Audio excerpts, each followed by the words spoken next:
వీళ్ళందరూ చేరి గొప్పగా గ్యాస్ కొట్టాలంటున్నారే, ఈ దేశం బాగుపడుతుందటయ్యా. నేను ఎందుకు గ్యాస్ కొట్టాలి? నా పరంపర రాజ పరంపర. ఇలా చూడు, ఇండియాను కనిపెట్టింది వాస్కోడి గామా, విజయవాడ కనిపెట్టింది మా అమ్మకి మామ. అలాగా? అవును. అసలు ముందు ఈ విజయవాడకు వచ్చినప్పుడు ఈ గవర్నర్పేటలో ఒక్కిల్లే ఉండేదట, అందులోనే ఆయన ఉండేవాట. కంపెనీ కోసం నలుగురిని రెండయ్య అని పిలిచేట, అలాగే సిటీ డెవలప్ అయింది. ఎందుకు గ్యాస్? రే కుమార్, అక్కడ చూడరా, కొత్తగా వచ్చిన ఫస్ట్ ఇయర్ స్టూడెంట్స్ తో ఏమిటో గొప్పగా గ్యాస్ కొట్టేస్తున్నాడు గ్యాస్ నారాయణ స్వామి. నారాయణ నమస్కారం. నమస్కారం. రామా, బాగున్నా? బానే ఉన్నాను. మన రాజశేఖర్ లేడు, నించుంటున్నాడు. ఏమా కూర్చోమను? అది కాదయ్యా, మన కాలేజ్ ఎలక్షన్ లో ప్రెసిడెంట్ గా నించుంటున్నాడు. చూసారా, ఇప్పుడేగా మన దేశ ప్రెసిడెంట్ గురించి మాట్లాడాను, ఇది కాలేజీ ప్రెసిడెంట్. నువ్వు ఎలాగైనా సరే హెల్ప్ చేసి అతని ప్రెసిడెంట్ ఎలక్షన్ లో గెలిపించాలి.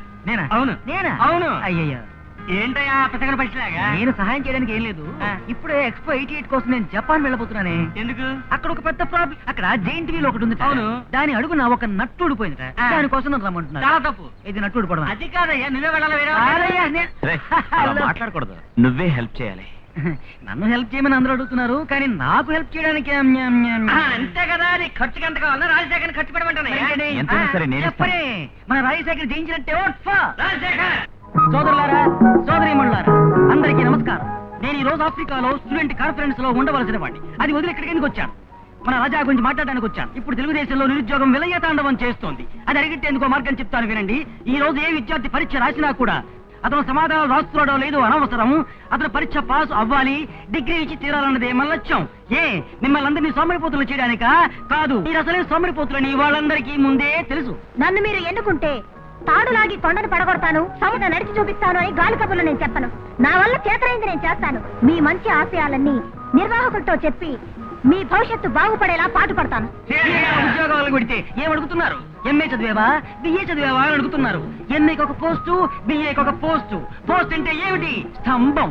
మిమ్మల్ని అందరినీ స్తంభాలనుకుంటున్నారు. తెలివిని గౌరవించరు, ఆ పేపర్ ని గౌరవిస్తారు. సో మాట్లాడకుండా ఆ పేపర్ కి పట్టం కట్టేద్దాం. అప్పుడు నిరుద్యోగ సమస్య తీరిపోతుంది.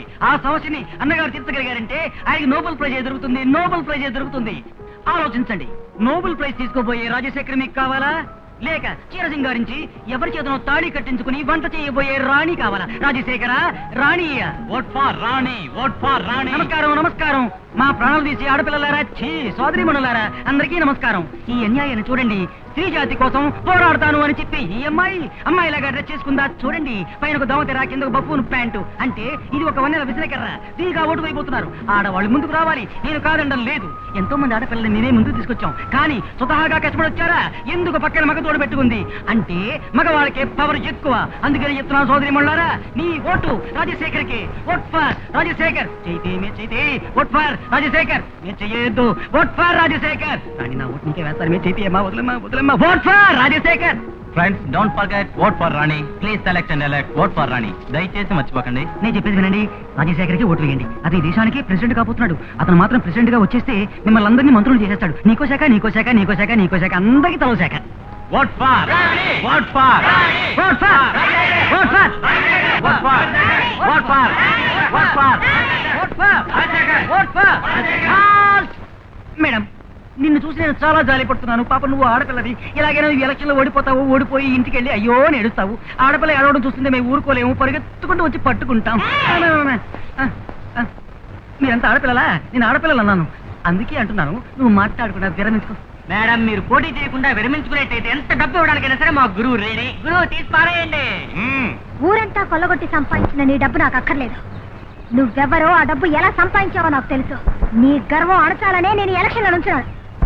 ఈ ఎలక్షన్ లో నేనే గెలుస్తాను. అది నీ వల్ల కాదు. గెలిచి తీరుతాను. It's impossible. ఏమిటి పందెం? నేను గెలిచి నువ్వు ఓడితే గుడ్డలు లేకుండా కాలేజ్ కాంప్లెక్స్ అంతా తిరిగి రావాలి. సరే, నేను ఒప్పుకుంటాను. కానీ ఒకవేళ నేను గెలిచి నువ్వు ఓడిపోతే? నా చరిత్రలో లేదు. ఒకవేళ అలా జరిగిందే అనుకో. అలా జరిగితే నువ్వేం చెప్తావో నేను అలా చేస్తాను. ఓకే, ఏమిటో చెప్పు. ఇప్పుడు కాదు, రిజల్ట్స్ వచ్చిన తర్వాత చెప్తాను. అమ్మా తల్లి, నీకు 10 ప్యాకెట్లు సిగరెట్లు కొనిస్తాను. నీకు చుట్టలే కొనిస్తాను. వీడికి గుడ్ల కొట్టు ఒకటి ఉంది. అందరికి ప్రేమ చీరలే కొనిస్తాడు. చేత్తో గజం పత్త పట్టుకోకుండా కొలవకుండా ఇచ్చేస్తాడు. ఆశ్చర్యపోతారు. గాజులు కొట్టి ఇంకోటి నేను తీసుకున్నా కాదండు. అమ్మా తల్లి, నువ్వు మహాలక్ష్మిలా ఉన్నావు. కొంచెం ప్లీజ్ ఓటేయమ్మా. ఏంట్రా మా దగ్గర గురించి కన్ఫ్యూజ్ చేస్తున్నావు? సోదరులారా, నేను చెప్పేది వినండి. వీళ్ళకి ఓటేయకండి. లంచం ఇస్తాను ఓటు అడుగుతున్నాడు. దేశద్రోహి వీడు. రై లోపల తోసేస్తారు. 7 సంవత్సరాలు 7 years ఇంప్రెసన్మెంట్. రై మర్చిపోకండి, vote for Rani, vote for Rani. దుర్మార్గుడా, రేయ్ నన్నే దేశద్రోహి అంటావుట్రా.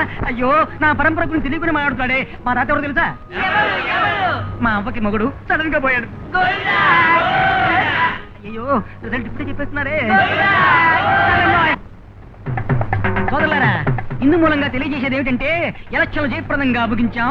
లోపల ఓటు లెక్క పెడుతున్నారు. ఇప్పుడు కొంచెం సేపట్లో రాజశేఖర్ గెలిచాడు అనే వార్త వస్తుంది. అతను గెలవగానే కళ్ళు పెద్దవి చేసుకుని సిద్ధంగా ఉండండి. ఎందుకంటే రాణి నగ్నంగా కాలికి అంత రౌండ్లు కొట్టబోతోంది. రాణి గెలిచిందే. Gas master ఇప్పుడేమంటావు? ఇప్పుడేంటమ్మా, ఎప్పుడు అదే చెప్తాను. ఏమా ఎలక్షన్ లో డబ్బులు చూపిస్తాను, సిగరెట్ కొనిస్తాను అంటేను ఓటిస్తారా? అదంతా ఓసీ ఓటు, ధనమదం. అలా ఎవ్వరూ గెలవలేరు. న్యాయంగా వాళ్ళ కోరికలన్నీ చెప్పుకోవాలి, స్టూడెంట్స్ ని ఆకర్షించాలి. అందువల్లే ఆడవాళ్ళు గెలిచారు. రాణి వర్తిల్లాలి. ఏమే చేస్తావు? నేను ఎప్పుడే చెప్పాను బుద్ధిగా చదువుకుని ముందుకు రాని. నీకెందుకు ఎలక్షన్? నేను గెడవే. ఏమా వాడు ఓడిపోతే ఏదో కండిషన్ పెడతాన్నారే, ఇప్పుడు ఏదో చెప్పు. మిస్టర్ రాజశేఖర్, మెస్టర్ వచ్చి తూ పోగిన రాజకీయాలను పిరు. నువ్వు నన్ను నగ్నంగా తిరగమన్నావు. నేను నిన్ను చీర కట్టుకోమంటున్నాను. ఇది కట్టుకొని ఈ కాలేజ్ క్యాంపస్ అంతా ఓసారి తిరిగిరా.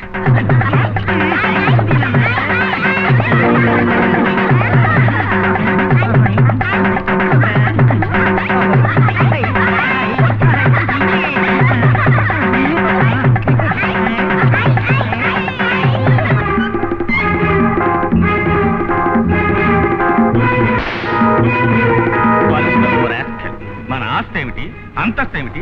ఒక ఎలక్షన్ లో నిలబడ్డాడట, అమ్మాయి ముందు ఓడిపోయాడట, చీర కట్టుకుని గాడిదనెక్కి ఊరంతా ఊరేగాడట. ఇంత అవమానపడిన తర్వాత అక్కడే ఆత్మహత్య చేసుకుని చచ్చుండొచ్చు. ఏయ్, అది నీకు చీర కట్టలేదురా, నా గౌరవానికే సమాధి కట్టింది. ఒక ఎక్స్ ఎమ్మెల్యే, ఒక ఎక్స్ ఎంపీ, చైర్మన్ చంద్రశేఖర్ కొడుకు ఇటువంటి గతి పట్టిందని బయటికి తెలిస్తే ఎవడ గౌరవిస్తాడ్రా? దీనికి ఇప్పుడేం చెప్తావు? ఏం చేయమంటావు? నన్ను అడుగుతున్నావా? నిన్ను ఈ స్థితికి తెచ్చిన ఆడదాని అహం అణచివెయ్యి. దాని కుటుంబానికే తీరని కళంకం ఆపాదించు. నేను చెప్పిందంతా చేసి నీ మోహన్ నాకు చూపించు. అప్పుడే నా కొడుకు అనిపించుకుంటాను. అదిగో సైకిల్ మీద పోతుంది అదే రాణి. అవును, అదే అయ్యగారు చెప్పినట్టు దాని అంతు తేల్చేయాలి.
మేఘం కరిగి వనపడు వేళ ఇది వరసలు కలిసేనే వలపులు రేగేనే తలపులలోన తడిసెను అందం తలపులలోన తడిసెను అందం